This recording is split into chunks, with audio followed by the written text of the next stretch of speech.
kule ndawo uba sizodumisa uJehova ilanga lishona nje kusuku lomhlangano njengoba uNkulunkulu esiphile lokho nje uba sesivula lenkonzo ke uMateyu lapha wesithupha kwelesihlanu thina lapho ulukhulekani ngabe njengabazenzisi ngoba bethanda ukukhuleka bemile ezindlini zokusonta nasekuhlanganeni kwezindlela ukuba babonwe ngabantu qinisile ngithi kini banomvuzo wabo amen. Kepha wena lapho ukhulekayo ngene endlini yakho uvale umnyango wakho ukhuleke kuyihlo osekusithekeni ukuthi uyihlo ebone kusithekeni akuveze ube sobala ekhulekeni kwenu manje ningakhulumi ize njengabezizwe abathi bona bayakuzwiwa ngokukhuluma kwabo okuningi manje ningabalingisi uyihlo wenu uyakwazi enikudingayo ningaceli kuwe haleluya. Elandelayo Luka weshumi elinantonye kwelokuqala wathi ekukhulekeni kwakhe endaweni ethile seqedile omunye kubafundi bakhe wathi kuye Nkosi sifundise ukukhuleka njengoJohane wabafundisa abafundi bakhe. Asizwanga kuba uJohane wabafundisa muphi umthandazo kodwa esikuzwayo uJesu ebafundisa uthi kubona nxa nikhulekayo nithi baba wethu osezulwini malihlonishwe igama lakho umbuso wakho mawuze intando yakho mayenziwe mhlabeni njengasezulwini usiphe namhla ukudla usithethelela amacala ethu njengoba sibathethelela abanamacala kithina mawungasingenise kulingweni kodwa usindise kokubi ukuba lo mbuso ngowakho amandla ubukhosi kuze kube phakade amen. Yebo elandelayo sibuyela kuye umvangeli Mateyu wamashumi amabili nambili kwelamathathu athatha isihlanu omunye ummeli wambuza emlenga wathi mfundisi muphi umyalo omkhulu emthethweni na? Jesu wathi kuye wothanda inkosi uNkulunkulu wakho ngenhliziyo yonke yakho nangomphefumulo wonke wakho nangokuqonda konke kwakho. Ilo myalo oqala nomkhulu nowesibili uyafana nawo ukuthi uthanda wakhelene naye njengalokhu uzithanda wena. Kule myalo emibili kubambelele umthetho wonke kanye nabaprofeti. Haleluya. Siyavula umsebenzi tinabal siyavula umsebenzi tinabadlala kho siyavula umsebenzi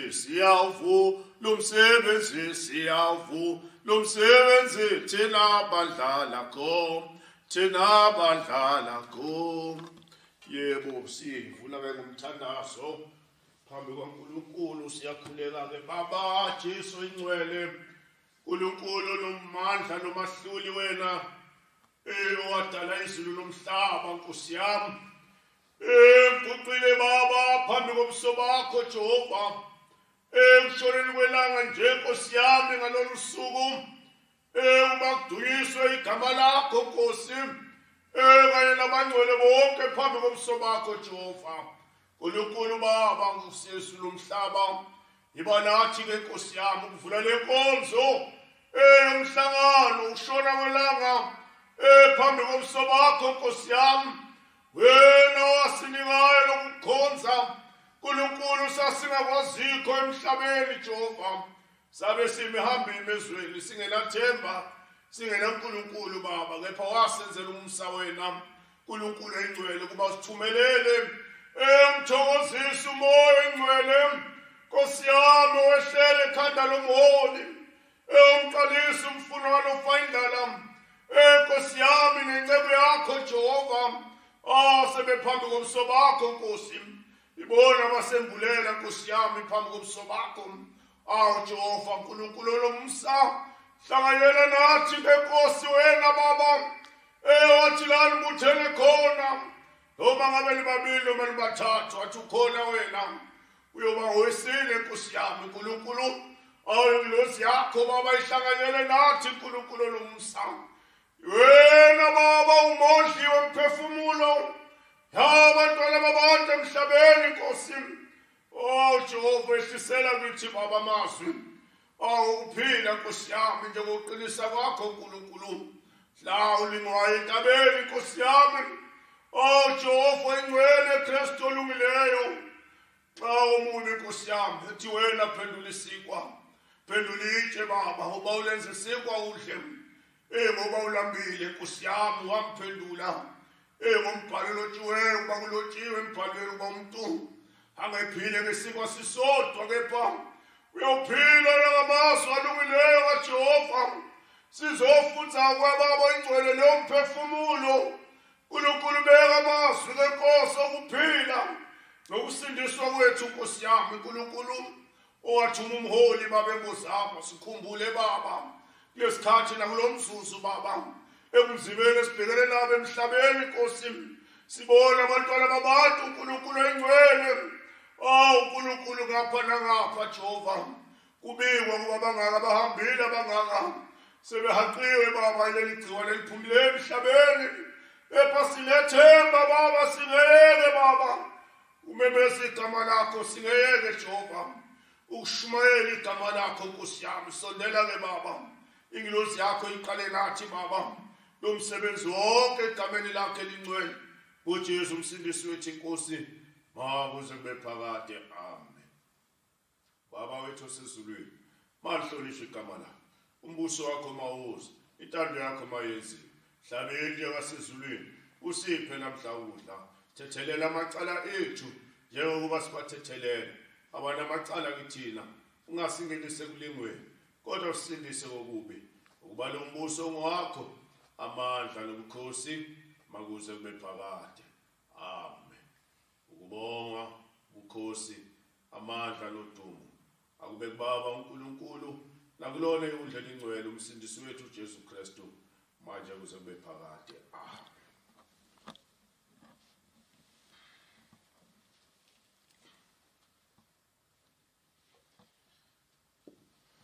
Zwanamhlaba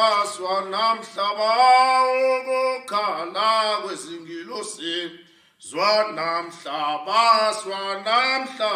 ukukhala kwezingilosi siyokhala siyokhala ngobu baba siyokhala ngobu siyokhala ngobu abona tsengilosi hlulelana tsengilosi ahlulelana tsengilosi hlulelana tsengilosi ahlulelazwa hlabazwa namhlaba ukha kwezingilosi zwa namhlabazwa hlaba ukhala kwezingilosi ziyakhala ngobubeba usiyakhala ngobubeba siyakhala ngobubeba siyakhala ngobubeba ake natsengilosi yahlulela natsengilosi yahlulela natsengilosi yahlulela natsengilosi yahlulela. Hallelujah.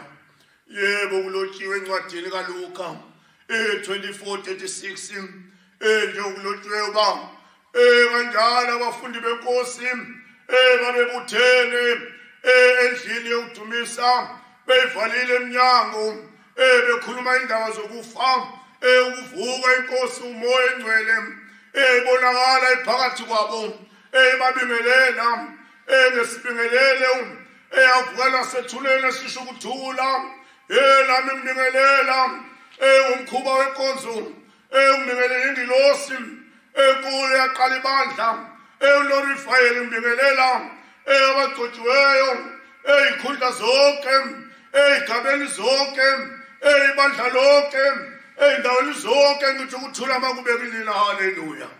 uPawulu apostoli ehlukanisela ivangeli enikeziwe uJehova uNkulunkulu anikezwe ukubashumayele kwabezizwe njengayo Simoni onguphethe uJehova ewamnikezwa kwabokusoka manje abantu emhlabeni bephambanisa lento bethi uPawula uyena wahlukanisa amavangeli. uPawula akahlukanisanga amavangeli kepha wahlukanisela uJehova.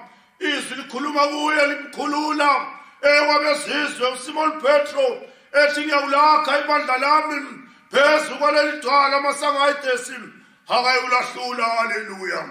Njalo umholi uPawula enikeziwe ukuba ashumayele kwabezizwe manje nguyena umqalisi-ke enikeziwe kumakhenani ombulelwe ngumoya ingcwele ukuba kanti uSimon Petro kwabokusoka uPawula kwabezizwe embula lencwadi eyamaKorinte esine ethi shonini engathi ukuba engizikhonzi ezikaKristu umbonisi wemfihlakalo uzisho engumholi umuntu ukuthi uyikholwa ngoba sekukholwa umholi omiswe uJehova othunywe uJehova ovunyelwe uJehova ezulwini. Haleluya. Ilokho-ke manje kuthiwa ubhekiweke ngoba ufundisiwe indlela yokukholwa ufundiswa umholi onikeziwe yena ukuba akukhombe indlela manje ukuba uhambe ngokukholeka phambi kwabantu emhlabeni ukuba ukholeke phambi kaJehova. Ilonto-ke miselwe mina yamiselwa wena muntu kaNkulunkulu ma ngithi ngikholwa ngifunyanwe engikholekile ukuhamba wami phambi kwabantu emhlabeni babone ukuba ngiyikholwa ngibe incwadi efundekayo manje ngingaphandle phakathi kwabantu abangakholwayo ngibe incwadi efundekayo phakathi kwabantu abangayazi inkonzo kepha bayibone kimi njengomntwana esuke phakathi kwabantu bembona ehlonipha besho ukuthi hayi uphuma la ekhaya lenhlonipho uyifundisiwe abazali bakhe bamfundisa into ekuyiyona yona ukuhlonipha abaholi bethu banjalo lokukholwa ukuba nami ngikubonakalise kubantu emhlabeni anduba kufika usuku lwami lokuphela ngoba kudinga uba ngikholeke la emhlabeni kuze ngifunyane ngikholeke la phambi kaJehova. Haleluya. Kuyena-ke okholekileyo phambi kwabantu emhlabeni andukuba ngiyokholeka phambi kwenkosi lokhu-ke ngakuphakamisela isandla sami ukuba ngiyawuzama phambi kogcotshiweyo ukuba ngawudabukisa umoya ingcwele kuze kuyofika lelo suku lokukhululwa. Ma ngisaphila kulo mhlaba angikhululekile ngoba ngiboshwe umthetho kwesokudla, ngaboshwa umthetho kwesobukhohlo, ngaboshwa umthetho emuva naphambili. Haleluya. Ilokho-ke bazalwane sikule nkonzo namhla eyomhlangano ukuba sizodumisa uJehova uNkulunkulu. Bazalwane benkosi, kungani kuthiwe inkonzo eyomhlangano njengoba zikhona inkonzo kuthiwa inkonzo yesabatha, kuthiwa inkonzo eyehora, kuthiwa inkonzo eyomhlangano? Ingoba kuthula umholi umqalisi lenceku yakhe manje kungayibona abasikhanyiselayo phambi kaJehova kuba hayi khona insuku ayifani namhla ulona suku-ke esimdumisa ngalo uJehova esithi usuku lomhlangano ilanga lishona njengoba insuku imisiwe esontweni kukhona usuku lokuqala lwesonto manje kube khona usuku olulandela isonto esithi thina bebandla likamoya usuku lwesibili manje okuyilona abayizweni lonke abathi uMonday manje bese kuthi-ke manje lolu suku-ke manje esithi thina usuku lwesithathu labangcwele manje emhlabeni wonke bathi uTuesday manje yilonke lolu suku enamhla esithi usuku lomhlangano ilanga lishona kulotshwe embhalweni okuyiwona abaholi bethu abakhonjiswa ngumoya ingcwele bazalwane. Haleluya. Ngizocela-ke sondeleke ngifundelayo umnumzane wenkosi manje ungithintele manje silapha phambi kaJehova manje kuba kuzozwakaliswa manje imfundiso kuzozwakaliswa manje intshumayelo abaholi bethu abayithunyelwayo emhlabeni ngomoya oyingcwele njengalokhu uJehova waqinisa embozamo ukuba manje amthume umholi emhlabeni manje amthumela ukuba azosikhanyisela indlela yokumkhonza lokumdumisa abazalwane. Haleluya. Makorinte eyokuqala manje 6:5 manje ukuba ikhulumisa amazwi akaJehova uba namhlanje ungani manje kuthiwe umhlangano namhlanje manje kanti insuku ayifani na? Yebo ayifani, insuku lulodwa usuku lwesabatha manje ukukhonzwa ngalo uJehova akhuluma ngalo manje kwabakhona usuku manje lokuqala lesonto kubalwa izinsuku manje iqhubeke njalo kuze kuyofika elunye usuku lesithupha bese kuphinde kulandele isabatha kusuku lesikhombisa phambi kwaNkulunkulu. Haleluya. Yebo thina ke umhlangano. Yebo. Corinthians 6 verse 5. Yebo. Ngisho lokhu nize nibe namahloni. Ya. Kunjalo yini? Ya. Akukho namunye kini ohlakanipheleyo. Ya ubuke ke 5:6 kuthi 5:6. Ya. Akulungile ukuzibonga kwenu. Akulungile ukuba sizibonge thina. Akulungile ukuba sizibonge thina kepha ukuba sibonga umqalisi, sibonga ingceku, sibonga uJehova wasenzela umsa ukuba bonakale kumqalisi ngoba sasingazi lutho ehlangene nokukholwa okuyiqiniso kodwa iqiniso lokukholwa silithola kumqalisi nenceku yakhe ngomoya oyingcwele owabonakala embosamo. Haleluya. Khuluma. Anazi yini ukuthi imvubelo ingcosana ibilisa inhlama yonke? Yebo, qaleqaleni futhi lapho. Yebo. 6. Yebo. Akulungile ukuzibonga kwenu. Akulunganga ukuba sizibonge thina. Yebo. Anazi yini ukuthi imvubelo ingcosana? Asazini ukuba imvubelo ingcosana. Yebo. Ibilisa inhlama yonke. Kunjalo imvubelo ingcosana iyayibilisa inhlama yonke. Iyisti mawuyifaka enhlameni uflower manje noma kuthiwa ingcosana kodwa uyayibona manje ukuthi khona umsebenzi ewenzayo manje ubonakala ukhukhumala uflower ke manje akufaneleke siba kanjalo noma sesilitholile iqiniso asinakho ukuba singayiphakamisa sithi singcono kunabanye kuphela ukuba nabo sibakhanyisele indlela neqiniso ukuba hayi umoya ongcwele weza kukholwa kukhonzwa emhlabeni kodwa wafika wona uzoqondisa ulayini ukukholwa ukuba abantu nansi indlela ukuba simkhonze uJehova efunwa uyena uNkulunkulu kepha kungeve kuyindlela efundiswa abantu ngokuhlakanipha kwabo kepha kuJehova uqobo lwakhe. Haleluya. Khuluma. 7. Yebo. Ngakho khiphani imvubelo endala. Ilonto ke ngafuneka mase semakholwa asikhiphe le mvubelo endala makuya ngoba sasinakho ukuyiphakamisa nokuyithwala ayiphume lonto kithi asizithobe ngoba abaholi bethu manje basifundisa ukuba sizithobe silalela izwi likaJehova uNkulunkulu esilulekwa ngalo lesiyalwa ngalo ukuba nalizwe ngoba izwi eliphilisayo. Haleluya. Khuluma. Nibe inhlama entsha. Yebo khuluma. Lokhu animnamvubelo ngoba imvubelo ifuneki. Yebo khuluma. ukuba uKristu iphasika lethu. Ma uKristu iphasika lethu. Yebo.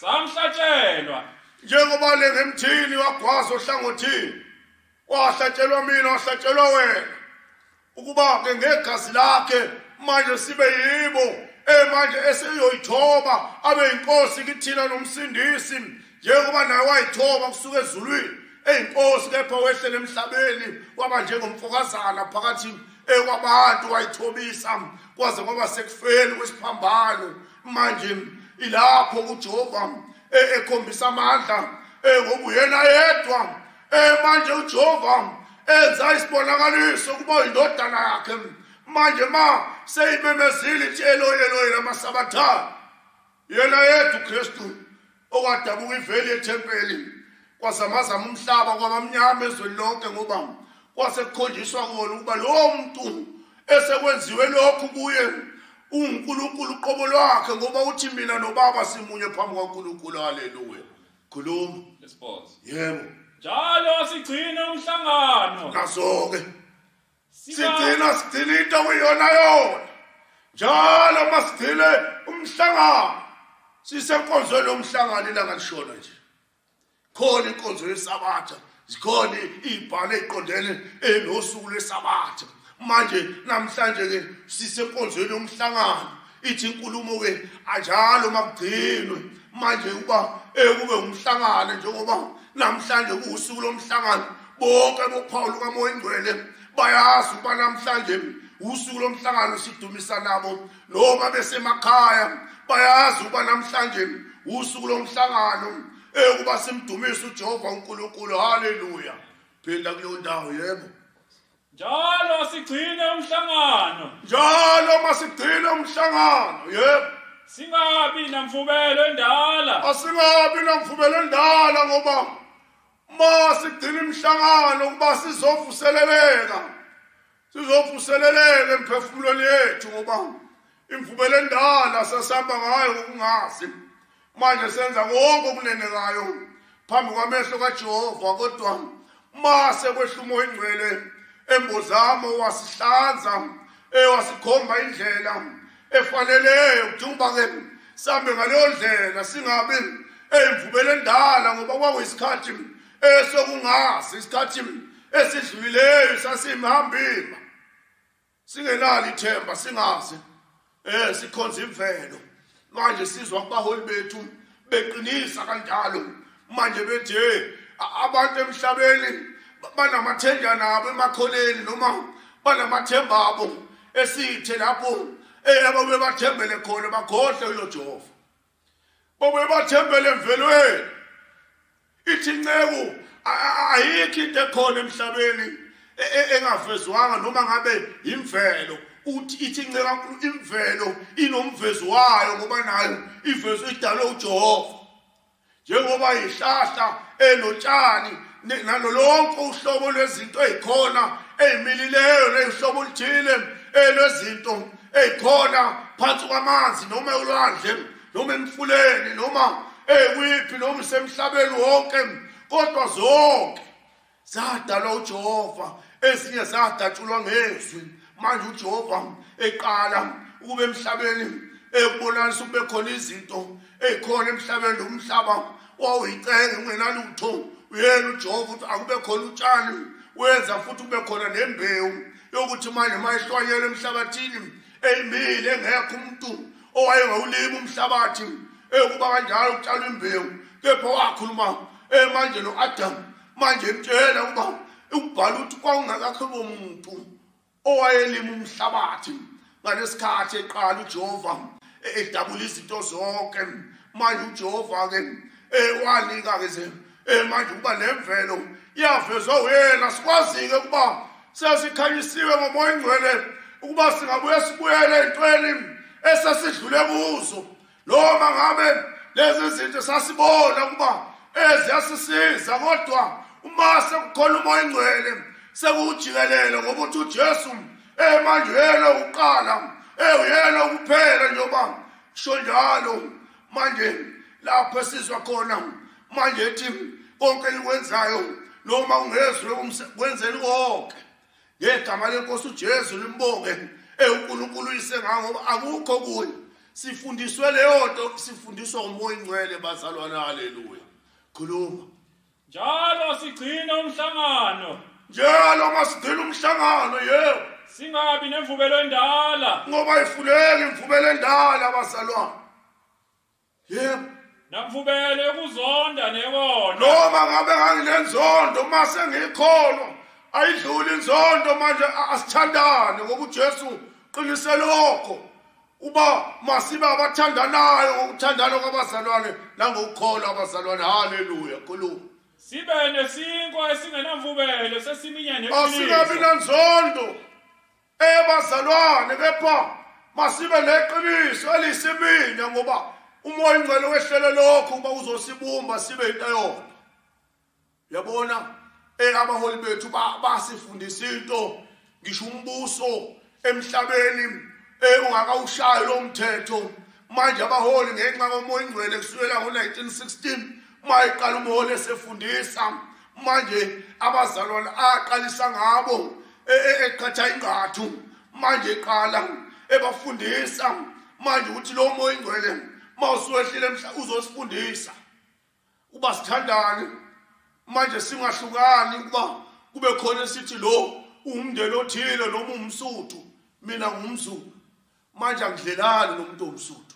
Manje basifundisa ukuba noma ngabe umvenda angingamzodi, noma ngabe umshangani, noma umthonga, noma umtswana, noma umpedi, kepha asibe into eyodwa ukuba hayi ungumfowethu naye naloya ungumfowethu nalo umoya oyingcwele awuzange usehlukaniseke. Wabehlela manje lapha nasevenda banawo umoya ingcwele wona lesinawo lapha kwaZulu. Banawo umoya ingcwele kwelamaXhosa imndeni yakwethu abanawo khona la kwaZulu. Okhona le Mozambique yiwo lo moya ingcwele ngoba uzele lokho bazosihlanganisa ngenxa yokuba sasingakwazi lokho. Abanye babebiza abanye kuthiwa hayi zilwane lezi. Kodwa esho omunye umuntu odala uJehova njengaye. Odala uJehova njengaye manje uzumvusele ukuba manje akabulawa umuntu kodwa engenacala. Yilokho ke okukhuzwayo emhlabeni umoya ingcwele owaqala amandulo ukukhuza njengoba nombuso nawo usho njalo. Uthi hayi abangashawa abantu bakithi. Noma beqhamuka emazweni angaphandle kodwa abangabafowethu ngoba siqhamuka kuJehova njengoba uJehova adala abantu emhlabeni kusukela kuNoah uze kuHama abafowethu bonke uzalo okhokho bonke njengoba manje ukuhlakazeka izizwe ezihlala kodwa sonke singabandawonye. Umoya ingcwele uzosenzela lokho kuba hayi asibuyisaneni sibe into eyodwa. Haleluya. Khuluma. Yebo. Ngani lobele encwadini ukuba ningahlangani nezifebe. Yabona ke linjalo ke iBhayibheli akusho mina. iBhayibheli lishoyo mawuyikholo noma mase ngiyikholo noma kade nginjalo kodwa ke akusafanele manje. Fanele ngihambe ngiqonde manje. Ngoba inkonzo ifundisa into enkulu kuba kanti leli gama lobufebe aliqondile uhlangothi olulodwa kuthiwa hayi umuntu owulolo hlobo ungapho uhlangothini labesifazane cha. Nangapha mawesilisa ungayiphethe kahle ubizwa ngalo nawe. Ubizwa ngalo. Ngoba sizohlanza ukuba sibe ngcwele lingabe lisabakhona leli gama phakathi kwethu bazalwane benkosi. Haleluya. Yebo ngishiya leyo ke. Ngishiya leyo ke manje nansi manje amaKorinte baKorinte 10 11 sizwe uJehova la mazwi asipha wona manje phambi kwaNkulunkulu manje ukuba sikhonza uJehova kusuku lomhlangano phambi kwaNkulunkulu njengoba silapha nje sizodumisa uJehova kuba simkhonze ngeqiniso kungabikho la esithi ngancane siyamkhonza futhi ngancane sesibheka okunye. Asibheke yena yedwa bazalwane. Haleluya. Yebo ithini Korinte 10:11. Yebo. Lezi zinto zonke zabehlela bona zaba iziboniso. Lezi zinto eziyabehlela abantu zaba iziboniso. Yebo. Zilotshele ukuba siyalwe ngazo thina. Ngoba lezi zinto ilotshela ukuba siyalwe ngazo thina. Mbuso asinayo indlela sibebaningi manje noma ifike incwadi awusakwazi manje ukuthi hayi umunye akasuka umathintele manje. Lezi zinto zilotshela ukuba siyalwe ngazo.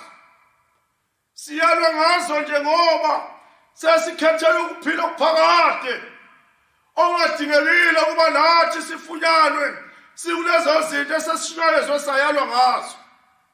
Njengoba eshilo ofundileyo ukuba manje kukhona umona khona izondo kube khona inkani kube khona manje ubufebe manje lezi zinto zilotshelwe kona ukuba siyalwe ngazo haleluya khulu zilotshelwe ukuba siyalwe ngazo thina lotshelwe ukuba siyalwe ngazo thina yebo esesifikele ukugcina kwezwe thina ke sesifikele ukugcina kwezwe njengoba umhlaba unjena nje namhla angekho ongadidekile sidideke sonke manje kepha ithemba lethu linye likulo Jehova owasithembisayo uma uJesu Kristu ebuka ekhali kababa athi ngofika kumcela umthokozisa umoya ingcwele uyakuza kini ithi lo moya ingcwele manje uyakunifundisa konke uyakunitshela konke manje anifundise manje lengishilo yabuya nikhumbuze kona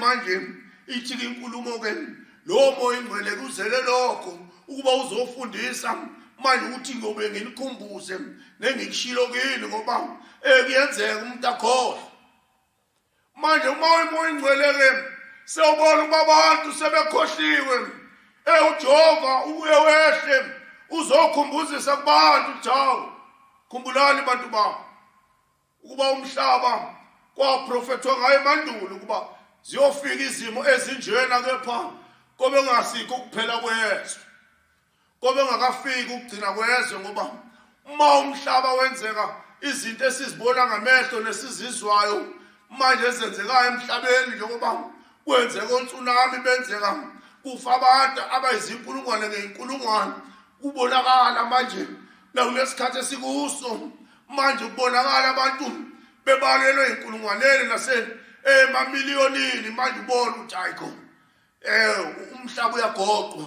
umhlaba uyagoqwa ngoba zilotshiwe lezi zinto ziyobafikela abantu abakhileyo phansi komthunzi welanga manje uma-ke njengoba lalishunwele izwi langasesikhathini sikaNowa shunwelwa izwi kuthiwa abantu abamsaba uJehova kepha babangenze kufaneleyo phambi kwamehlo kaJehova uNkulunkulu asayisola ukuba ngibadaleleni abantu manje emhlabeni wadinga ukuba manje athi hayi ngizomane ngibabhubhise manje ukuba labantu bangaphindi babe khona ebusweni bomhlaba manje betshela abantu bayikhonwani ukufa kuyeza bebuka njengento engekho manje ma uJehova ke esekhulume kuNowa manje imtshela uthi hayi akumkhumbi manje ngoba umhlaba sekuzobhubhisa manje wabatshela futhi abantu uba uJehova uzobhubhisa umhlaba uJehova uyalila uba akwakhiwe umkhumbi abakholwanga lokho babuka hawu umadala manje yini angasitshela yona manje umadala manje ayikho into angayikhuluma manje hawu kanti ngempela kuyofika manje uthi umbhalo manje babeganana babendiswa manje bezalwa abantu beshona abantu kodwa manje betshela ubakholwane ngoba ukufa kuyeza kanti kuzokukhulu ukufa ongekho omunye oyona komunye ukuthi siza mina nomunye athi hayi ngeke ngikwazi ukusiza wena nami ufake ngiphephise yami empilo maye seqhamuka amazwi uzamcola uJehova esewulethe emhlabeni akekho esenaka ingane yakhe akekho esenaka unkosikazi wakhe noma unkosikazi naka umyeni wakhe ilowo egijimela endaweni ukuba iphephise kodwa engasekho indlela ngoba kwasekufika isikhathi kuba uJehova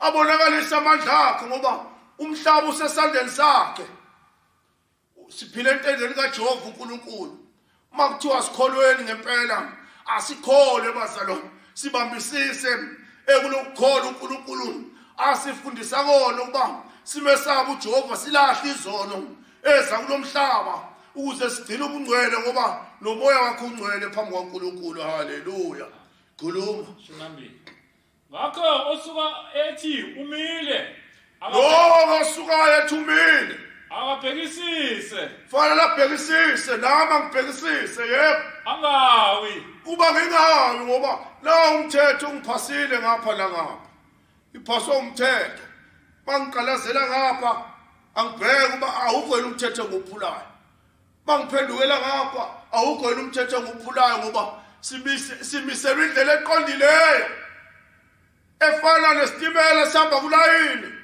Simisela ukuba siqonde noma ngabe khona umuntu osemile phambi kwaso masisendleleni yaso asikudluki.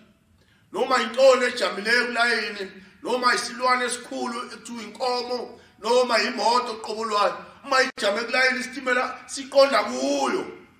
Siyishayise noma simshayise umuntu aswelakala emhlabeni ngoba asinakugudluka. Kunjalo kulokukholwa. Abaholi bethu abasifundisa kuqondile. Ungathi-ke makushawa izono manje kutholakale ngathi kuqondiswe kuwe. Cha, kukhonjwa wena mawume endleleni yomthetho kaJehova phela. Zibuke nawe ukuthi la ngimkhona ngimi kahle yini ngiphenduke manje ngibe sendleleni eqondileyo ngoba lithi izwi kaJehova angiqaphele manje ukuba ngingawi. Ngoba uma umthetho ngiwunikeziwe fanga ugadi uba lo mthetho angingawi kuwo. Ingabe njengabanye abashayeli athi hayi ngolifasa ibhande ngoba sengibona iphoyisa lomgwaqo. Manje sengidonsa ibhande ngiyayifasa. Leli bhande lakhela ukuba liphephise wena. Uba liphephise wena. Uma ungalifasa usengozini. Udinga uba ulifase ngoba umthetho usho njalo. Bese libheka ngiphoyisa ubugcinile lo mthetho. Awudingi ize ngifikele leso sikhathi manje uba sengiyadlula emhlabeni angisavumanga izono angisaphenduka ngoba kufuneka ngiphenduke ngenze okufaneleyo phambi kwamehla kaNkulunkulu. Haleluya. Yebo khuluma. Yebo. Anehlelanga ulinga kunjengabantu kuphela. Sifaneleke kube ngathi siyamhlubuka uJehova mase sibona ubunzima obukhona emhlabeni. Kuthi hayi kusizani ke ngoba akutholakala ikhambi lokulapha abantu bayaphela ngapha nangapha. Sisamkhonzelana vele uJehova manje ilokho esikucelayo nasembusweni uhulumeni wethu sicela kakhulu ukuba engathi nemithandazo yethu ilapha. UJehova engathi angaxegisa inhliziyo zabasiphathela umbuso. Akulungile phela singakwazi ukuya endlini kaJehova siyodumisa uJehova. Yebo siyenze emakhaya ezindlini zethu nabantwana bethu kodwa sizizwa sikungaphelele ngoba udinga uba sihlanganyele ngazwi linye, sikhuleke ngazwi linye, siphambi kwengilozi yelati kaJehova. Phambi kwengilozi engcwele kaJehova sihlanganyele ngazwi linye. Ukuba simhubele uJehova, siphakamisa udumo lwakhe, kuzwakaliswa amandla nobukhosi nodumo sindawonye sonke emathempeleni wonke. Ilonto sicelayo. Ilonto sicelayo lesiyikhalelayo kakhulu ukuba yebo siyathandaza ezindlini kodwa sizwa kungenele ngoba lento isiphila ngayo. Umhlaba uphila nje uphila ngakho ukuba uJehova dunyiswe ukuze umhlaba uphile ngoba uJehova wabadala abantu maye badalile wabanikeza umthetho nomyalo. Thula makube nani khuluma. Kepha uJehova uqinisile. Maka uJehova eqinisile. Masahlelwa izinto emhlabeni awudingi uba simelahle leJehova sithi hayi akekho ukhona uJehova. Uyohleze khona wayekhona uyohleze khona. Kuyoze kube phakade naphakade lo Jehova uyohleze khona. Ukuba nje thina sibekezele ngesineke uPaul umpostoli aqinisa ethi lindani nikhuleke manje nilinde engesineke nicele kuJehova ngokunxusa manje nangokuthandaza manje kodwa nilinde ngasile ungaphelelwa amandla. Ujawu kade ngithandaza uJehova angilaleli maye umhlaba ukukhona uJehova akulungisayo ukubona kubhlungu ukubona abantu befa manje ngapha nangapha hlezi uJehova khona okuyisilengisa kubona emhlabeni ukuthi abantu abasengisabe mina Jehova sebenza noma kanjani ngoba yonke lento eyenzeke emandulo ekusukela esikhathini sikaNoah yonke lento eyenzeke emandulo esikhathini seGomora neSodoma sibona ngamehlo esikhathini samanje uJehova ngeke ngathukutheli ukuhlukunyezwa abesifazane bebulawa manje labantwana babo kudlwengulwa ingane manje ubona uba umhlaba manje abantu abasemesaba uJehova abasenanembeza ngendlela asebenza ngayo manje ubona uba uma kuyinto enengamina ngila emhlabeni ngakanani kuJehova obonana lapho esingaboni khona ngoba siyalala thina ebusuku asikwazi ukwenza ebusuku kepha sizosekushiyo nasendabeni kuthiwa endaweni ethile bangeneliwe badlwengulwa badutshulwa endaweni ethile umyeni bulala unkosikazi waphindwa wabulala nezingane yonke lento isinengise kuJehova asiphendukeni bazalwane emhlabeni kaNkulunkulu njengoba siphila kuwo asenzele okuyikona uJehova okunjabulisa hleze siyawuzuza umsa uNkulunkulu naleli gciwane elikhona emhlabeni uJehova usayekele nje ngabonga ngoba hleze khona abangakaboni kuba isandla sikaJehova lesi isandla sikaJehova ngoba akekho ngaba namandla phezu kwesandla sikaJehova njengoba umbhalo usho kuba alikho ibumba elingaba namandla phezu kombumbi walo ngoba uJehova uyena umenzi wento zonke ahlulwa lutho thina siphendukeni sibe ngamakholo simkhonze uJehova yena yedwa uthinte-ke engigcina ngayo-ke Deuteronomy 6 Deuteronomy 6 manje siqedele manje nasi inani ilanga selishonile manje abazalwane manje nabo manje mningi imisebenzi abasuke beyenza manje abamile manje behleli belalela izwi likaJehova uNkulunkulu kuba siyalulekana abazalwane ngaleliswi ukuba uJehova walilobela kona ukuba siluleke ngalo uba ngiqaphele nawe qaphela nami ngiqaphele ukuba ngingawe emthethweni kaNkulunkulu noma ngisebandleni likamoya noma ngikho kulo kepha umthetho kaJehova ukuba mangilunge ngihambe ngokungcwele ngihambe nangokulunga ngesabe ukwenza okubi ngisabe ukukhuluma okubi ngisabe ukukhuluma amanga ngomakhelwane wami ngoba khona abanjalo abaphiwe ukukhatha imndeni khatha ihlobo manje akukhatha abangani manje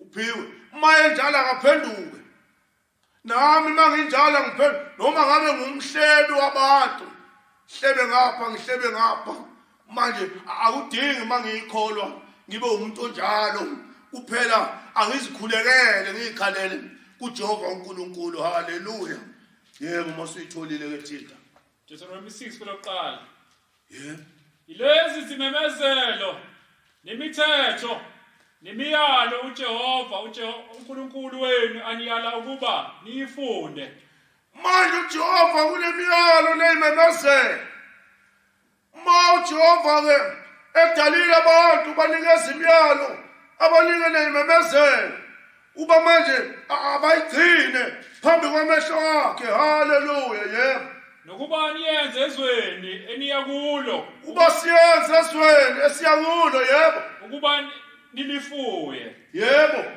lesibili ukuba nimesabe uJehova wenu nayo into ebalulekileyo uJehova ungowethu sonke kuphela imina nawe okumele ukuba mangimesabe noJehova uJehova uyabulala uJehova unomona akafuni umuntu ongemezwayo nongemesabiyo labaholi bethu basitshele kanjalo ukuba mesabeni uJehova uNkulunkulu njengoba eqinisa kanjalo mekhuluma ngokhoneliwe uthi ukhoneliwe wayekholekile yena kanye nayo yonke indlu yakhe emesaba uJehova ngoba yona into ebalulekile ukuba umesaba uJehova asimesabeni uJehova bazalwane ngoba ungowethu sonke uJehova asimesabeni khuluma nilonde yonke imithetho nezimemezelo zakhe imithetho nezimemezelo njengoba wanikeza abaIsrayeli imiyalelo 10 manje wabanikeza ukuba mawungabulali ungebi ungaqinisela amanga ngomakhelwane wakho angibe uyena njalo noma ngabe ngisenkonzweni ihlobo luni lenkonzo noma uhlelo oluthile lenkonzo angibe lomyalo lomthetho uJehova asidalela wona emhlabeni kuba silalela izwi lakhe nezimemezelo zakhe haleluya khuluma enginiyaleza zona wena nendodana yakho. Uyalezile kuJehova kimi nasendodana kuwe nendodana yakho nakimi nasendodaneni endodakazini yami yebo. Nendodana yendodana yakho. Yabona ke idlula njalo iya kumzukulu iphinde idlule kumzukulu isizukulwana. Ukuba lento uJehova kanti noma ngabe okhokho bethu babekela umyalo. Lo myalo bawudlulisela oyise bethu noma komkhulu bethu nomkhulu bethu badlulisela kubazali bethu nabazali bethu badlulisele kuthina nathi ke asidlulisele kubantwana bethu nabantwana bethu ukuze badlulisele kubazukulu. Haleluya. Khuluma. Zonke izinsuku zokuphila kwakho akusho ukuba khona indawo la yokuphumule khona. Zonke izinsuku zokuphila kwakho mesaba uJehova. Zonke izinsuku zokuphila kwakho nokuphila kwami, ukuphila kwezingane zami, ukuphila kwabazukulu kwami, iyona into ayifuna ukuba ngigcine imemezelo bazalwane. Haleluya. Khuluma. Ukuba izinsuku zakho zande. Izinsuku zethu zande. uJehova uyiphungula ngalo le corona ke manje. Mase singaligcina izwi lakhe aluleka ngalo uJehova umhlaba wonke njengoba nohulumeni uzamile ngayonke indlela ukutshela abantu bayi khona. Asingabulalana angahlukunya angadlwengulwa abantwana bethu singabulali amakhosikazi manje nabantwana bethu manje uzamile ngayonke indlela bayaboshwa abantu bagwetshwe kodwa siyabona kusaqhubeka. Mase saqhubeka ke sisenza izinto engafanele uJehova uyosiqeda ngawo lo mkhuhlane. Le coronavirus lekhuluma ngayo uyosiqeda ngayo kungekho umuntu okukhombeka esibhamu. Kungekho umuntu okukhiphela umese. Angisho ukuba nabasebehambile emhlabeni ngoba kukhona abakolileyo. Kodwa hlezi ukona kwami kwenza uba uJehova ahambise lo muntu. Ngoba umbhalo usho njalo ukuthi abalungileyo bayafa. Abalungileyo bayafa. Manje bengakhalelwa umuntu. Kodwa kusuke kwazeka kuJehova ukuba lokho abasusela kona emhlabeni ngoba kusakhona ububo obuzayo. Angipasopeke hlezi nginecala ngenza ukona kufa abanye abantu kanti kona mina. Angipasope nawe pasopa msalwane wami. Masiphendukele sibe sabela uJehova ukuze sikwazi ukudlulisela kahle kubantwana bethu nenkonzo. Inkonzo ebandla likaMoya Ingcwele njengoba abaholi bethu bayisebenzela kangaka nathi asisebenzele siyahamba nathi kusasa. Fayisane nakubantwana bethu bayigcina ihamba ngomthetho nabo badlule emhlabeni bawushiye kubazukulu bethu ihamba ngomthetho. Singabi nayitayele sithi sesingene kuzo sesifana nezwe akufanele sibe njalo ngoba enye izinto uJehova angayifuni. Uma ebe umyalo nomthetho ufuna uJehova ulandele uwenze umfune lo Jehova. Haleluya. Yebo qedela. Izwake oh Israyeli. Yebo. Nikwenze lokhu. Asikwenzeli lokhu yebo. Kuze kube kuhle kuwe. Kuze kube kuhle na kuJehova yebo. Nokuba nande ngamandla. uJehova uyokwenza sande hayi sinciphe njengoba sinciphiswa leli gciwane manje. Kubalwa ngapha nangapha ifunda kubalwe amadolobha kubalwe manje amazwe siyaphunguka njalo. Kanti uJehova ukuze senze lento umyalo wakhe kuyoba kuhle kuye asenze sande emhlabeni nomnotho wethu wande emhlabeni ngoba senza okulungileyo uJehova kumjabulisayo. Haleluya. Qedela. Njengokuqinisa kukaJehova uNkulunkulu. Njengokuqinisa kwakho uJehova uNkulunkulu yebo. Wayihlobenu ezweni elivame ubisi nezinyosi. Yebo. Yizwani oh Israyeli. Yebo. uJehova uNkulunkulu wethu. uJehova uNkulunkulu wethu emhlabeni wonke. uJehova uNkulunkulu wethu. Ungasho ukuthi hayi ngeke ulalela umthetho okhulunywa ebandleni likaMoya ngoba mina ngisebandleni elithini. Anginabe ngitshela ngalo Jehova nawe ukhonza yena. uJehova wethu sonke. Oyiphinde lo ndawo. Yizwani oh Israyeli. Izwani ke emakhenani yebo. uJehova uNkulunkulu wethu. uJehova uNkulunkulu wethu, yebo. uJehova munye. Munye uJehova. Munye uJehova. Ungowethu sonke, munye uJehova. Mebe kumyalo ubekele thina sonke esiphila phansi komthunzi welanga. Metha kugcina isabatha ubekela thina sonke phansi komthunzi welanga. Metha singabulali ubekele mina nawe emhlabeni wonke. Angingazondi umakhelwane, ngingazondi omunye womndeni noma ngabe uyisizwe sini. Kodwa ngimthathe njengomfowethu ngoba singaba ndawonye sonke sidale uJehova. Unegazi nomunye nami nginalo igazi.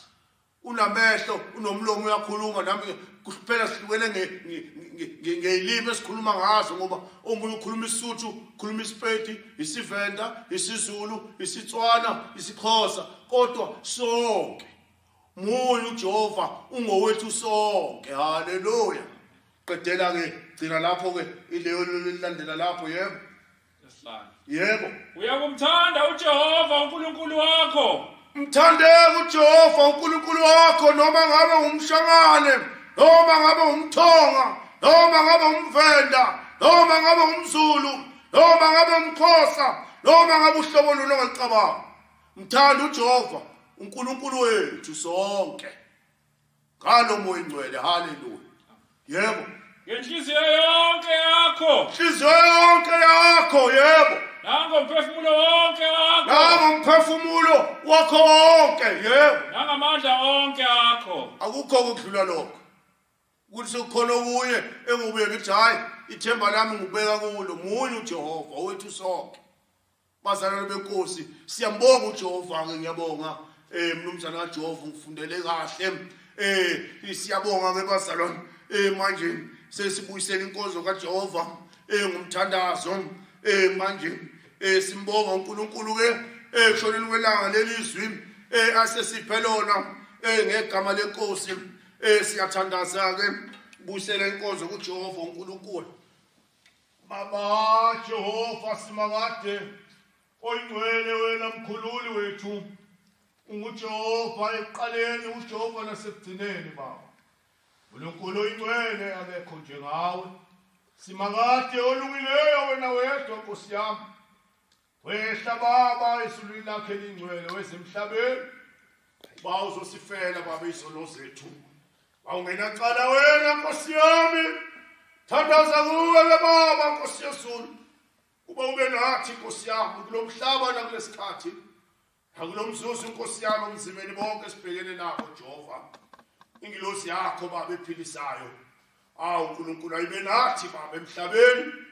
uNkulunkulu oyingcwele baba usenzele umusa lesihawu. uNkulunkulu wena Jehova wathi nomusa kulabo abakufunayo. Nkosi yami ngenhliziyo evulekileyo. Nkosi yami sikhala kuwe Jehova ngezikhathi zonke. Sicela kuwe Nkosi yami sikhumbule baba abantwana bethu, sikhumbule baba abazulwana bethu Nkosi yami.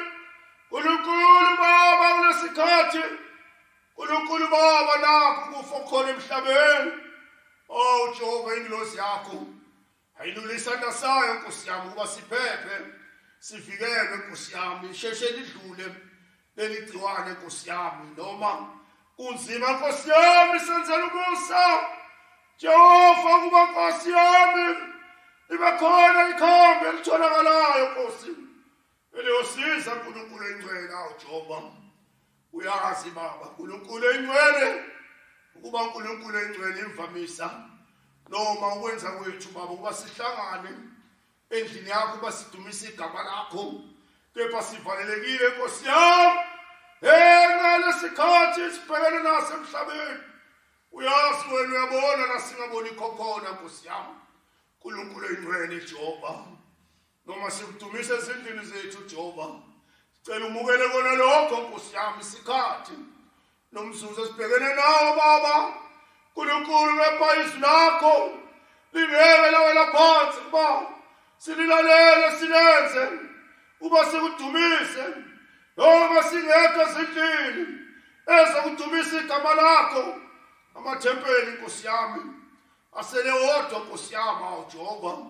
uNkulunkulu engcwele baba ushayisa amahloni baba uNkulunkulu engcwele Jehova ngoba siyazi baba uba wena Nkosi udumo namandla luphakanyiswa lapho kubuthelwe khona ngegama lakho siyabile baba abantwana bethu Nkosi yami ukuba sikudumisela ezindlini zethu baba nabantwana bethu Nkosi yami uNkulunkulu engcwele siyacela Jehova uba lidlule baba Jehova leligciwane Nkosi yami ukuba ekukhululele baba nasembusweni baba awenza inhliziyo zabo icede Nkosi yami bavulele ukuba sikwazi ukukhonza emathempelini Nkosi yami baba lungileyo yanxusa kuwe Jehova wena wedwa uhlezi emkhathini wamakerubhi Jehova ngonyama yomndeni kaJese Nkosi yezulu lomhlaba wena Nkosi yami waninga emthini wahlatshwa ohlangothini waphuma igazi namanzi Nkosi yami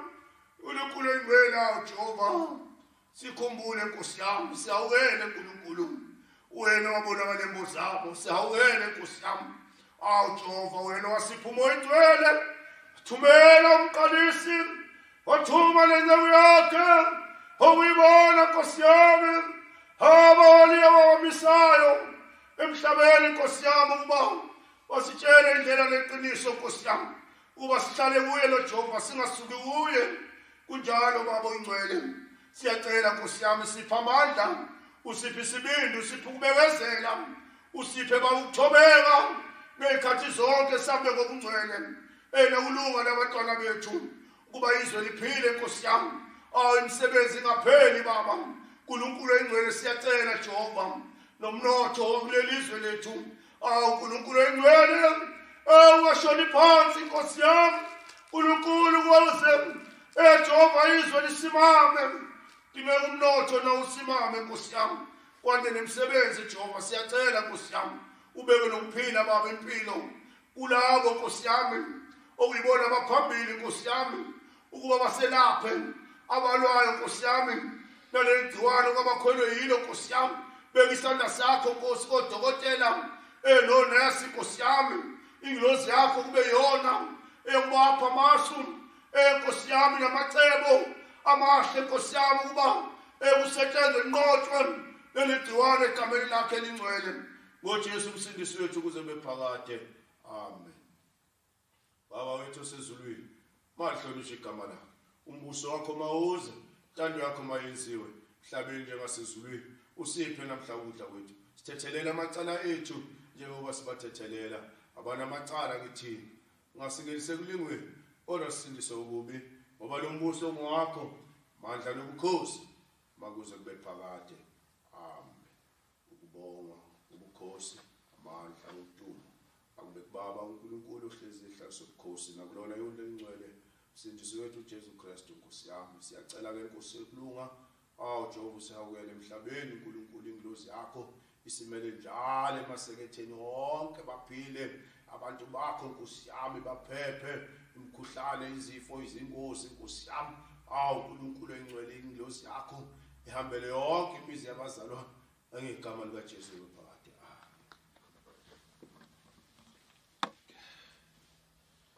yebo sibonga ke bazalwane namhlanje sizwe lamazwi uJehova siphe wona sigqugquzela inhlanzeko njalo sigqugquzela ukuhlanza kwezandla lapho sibuthene khona emamoli naseyitolo singakhohlwa ibanga esilibekelweyo ubizwa kuthiwa i-social distancing akube njalo sifake nefonyo nase sami kanjalo ngoba iyona nto eyophephisa mina iphephise wena iphephise nomndeni wakho nabangani bakho kuba uzivikele nami ngizivikele siphileke sonke uNkulunkulu asenzele umsa egameni likaJesu amen amen amen.